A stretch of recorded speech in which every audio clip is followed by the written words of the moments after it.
Hey guys, today I'm going to tell you a little bit about my new solar power generator that I had recently gotten. I've been using this now for the last about 2 to 3 weeks. I want to tell you about the things I love about it, things that I think could improve, and hopefully help you decide on whether this is the right fit for you or not. Right off the bat, this thing has that 3600 watt hour battery, just like most other power inverters. This one is also capable of 240 volts if you pair 2 of them together, which is a nice feature to have. It's expandable. You can add an extra battery to it, and you can do another unit and an extra battery to quadruple your power storage capacity. One of the things about this unit that I really like is that touchscreen. Everything, pretty much everything you can do on the app, you can also do on this touchscreen as well, which is nice. So you don't have to rely on your app to change settings on this.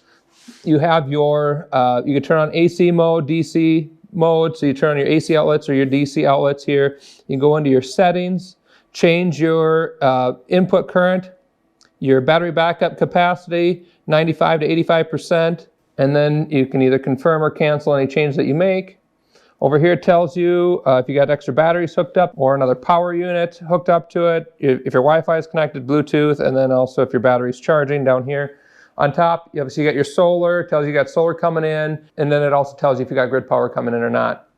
Then if we come on over to the side here, you got your different different connectors. So you can expand your capacity hooking up to extra batteries and extra power units, and then also a port for hooking up to the home panel. Here is the power cord. So the power cord is a little bit different than your typical power cords. This one's got a different plug, you screw it on, and then the PV port is the same as this plug, but only it's got 2 connectors instead. So one of the things that I really like about this unit is you have backup mode, and what that means is if you put it in backup mode, you can select the battery capacity that you'd like to have. If you'd like to 85%, 95%, or 90%.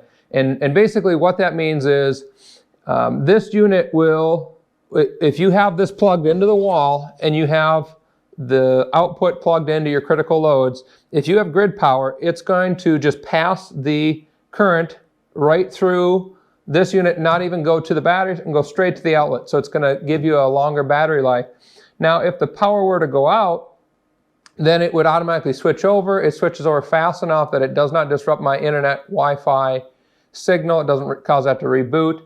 If you have a load on this that's greater than 1800 watts, because the pass-through mode, the battery backup mode, is only good for up to 1800 watts. That's what this cord is rated for. So if you have more than 1800 watts passing through of a load, then it'll automatically switch this to battery backup mode to handle the load, because the battery and the inverter can handle 3000 watts. It'll automatically switch over, so you don't have to worry about overpowering it. And then when the watts come down enough, it'll switch back into the pass-through UPS mode. If you have this set at 85% and the percent charge drops below 85%, then it'll automatically start charging the unit to get it up to that 85%. Now, once it hits 85%, then the charging turns off, and it will no longer continue to charge the batteries until it drops down below that threshold again. And so you could change that from 85 to 90 or 95%.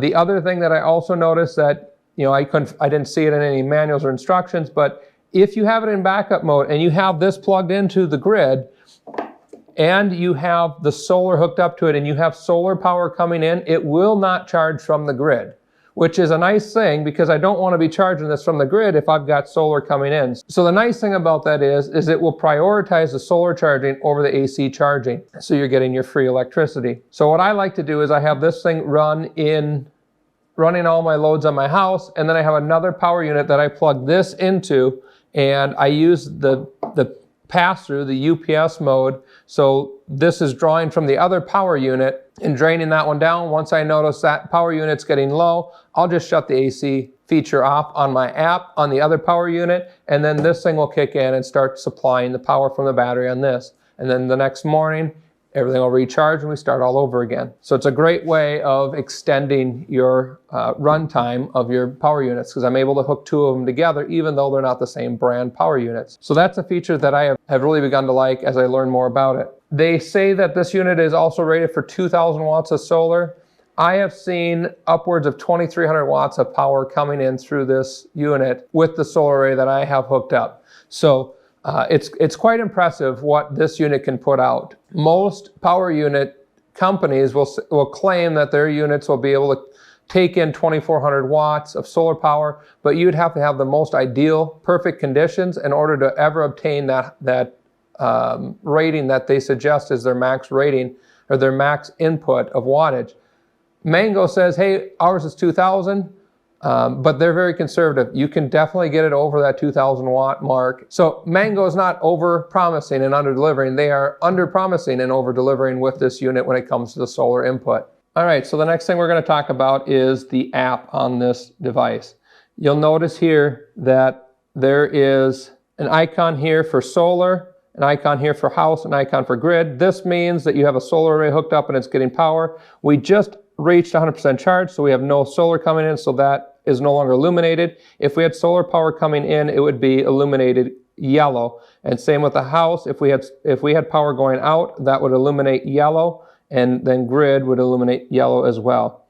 So when you plug this in to the outlet to charge it, it'll automatically charge at about 400 to 500 watts of power. If you wanted to charge any faster than that, you can select any of these speeds down here and then turn on quick charge. Now, it will not let you turn on quick charge when you're in battery backup mode, so it automatically is going to charge when it gets below the threshold that you have set. Down here you'll see it's got a 10 amp charge, so you can bump it up from the 500 watts to, it'll be about 1,200 watts. And then this one here is 1,800 watts. And then the 30 amp one, the only way you can charge it with 30 amps is if you buy the cord. There's an additional cord that you can buy that's a heavy duty cord with a different plug that you'll need to have specially wired in. That's about $100 on their website. So then you'll see you also have the ability to turn on the AC output here, but when you're in battery backup mode, you cannot turn on AC output. It is already on through the battery backup mode, but it just doesn't show it illuminated here. And then DC mode or DC output you can also turn on here. And then here's your battery backup settings. You can go 85, 90, or 95% that it'll always keep as a reserve. And then if you click up here, you got your different settings. So you can rename your device, your serial number, connect it to Wi-Fi, Bluetooth, and then your firmware. Pretty simple, not a whole lot you can do from the app. Basically everything that you can do here, you can also do on the screen. So if you are not one to want to have to rely on a smartphone to change your settings, this is the perfect unit for you because all the settings can be done on the device itself, unlike Anker or Delta Pro or some of the other big name brand power units.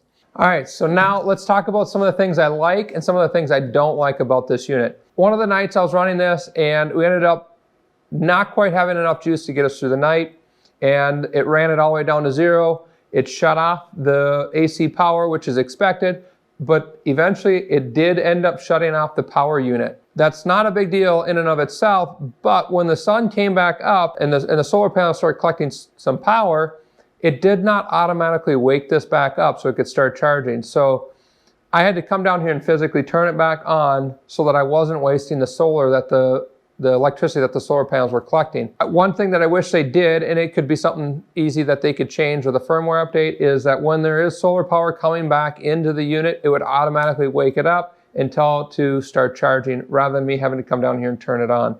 I've seen a couple other people do reviews on these power units, and I know in the very beginning when they released these power units, they had quite a few different issues with them, and I feel like they've worked out their issues with them. I haven't had any issues with them personally other than the first time I went to use it, we got the battery down to about 40%, and then it went from 40% to 0% in like 5 minutes. And then we charged it all the way back up again, ran it again. The next time it went from like 25% down to 0% in just a matter of minutes. And then charged it up, did a full cycle, and now since then it's been running perfectly, and the gauge has been accurate and it doesn't start falling off very quickly anymore.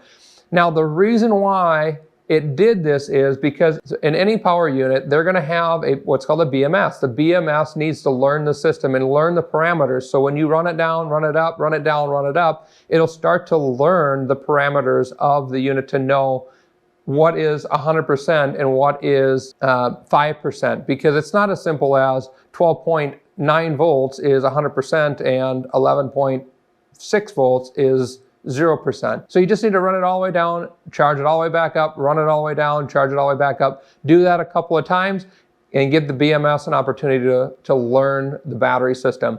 I've had other power units, I've had other solar setups with batteries that had similar issues with it. The manufacturer actually recommends that you do that. So if you have a power unit, you get one and it does that, the percentage drops very quickly towards the end. Just keep running it. Run it all the way down and charge it all the way back up a couple more times and you'll be good to go. I've said this before, one of the things I really like about this is the touchscreen, but it's also, it can also be a little tricky because you get used to this machine. I go to my other machines, I'm sitting there beating on the screen wondering why it's not waking up. Well, that's because this is the only one with the touchscreen. The downside of the touchscreen is I'll go and tap it and sometimes you double tap it too quick and you'll shut off the AC load or whatever it be. So I've learned that you just tap it in the corner or on the top and, or just be careful when you tap it. But the LCD screen, the touch screen is a very nice feature. I have run this battery down to 5 to 10% and then back up to a full charge probably a couple dozen times now and I've had no issues. The connectivity to the network has been great. It's been a solid workhorse machine. I'm hoping to get another unit to try the 240 volts, parallel them together and see how well that works, and then maybe even get the smart home switch so I can have everything automatic so I don't have to keep coming out here and switching stuff over with all the different power units that I have. I would say that this unit here is a win. It is a good unit. I noticed that sometimes they'll have some good sales on it, and we'll put them in the price range of being the most affordable power unit on the market. I've also found that sometimes they like to give you away free solar panels or give you this unit cheaper if you get solar panels with it. So make sure that when you go on their website and you're looking at it, there'll be options where you can get it with different solar panels or different configurations, get it with batteries, without batteries, or get two of these. Check out all the different options because you might find that there's a really good deal going where you can get either some solar panels for free or end up getting money off by adding the solar panels to the systems. I'll put a link in the description down below for this guy. So I hope this video is helpful for you. I hope that it answers some of your questions. If you have any other questions about this unit, please leave a comment down below and I'll be happy to answer that as soon as I can. So if you found this video helpful, please hit that subscribe button down below. I like to post a video every couple of weeks, different tips and tricks I do around my homestead to make my life a little easier, as well as doing some product reviews on some pretty amazing products that make my life easier and help save me money. So again, hit that subscribe button and follow along the channel, and I hope to see you in the next video.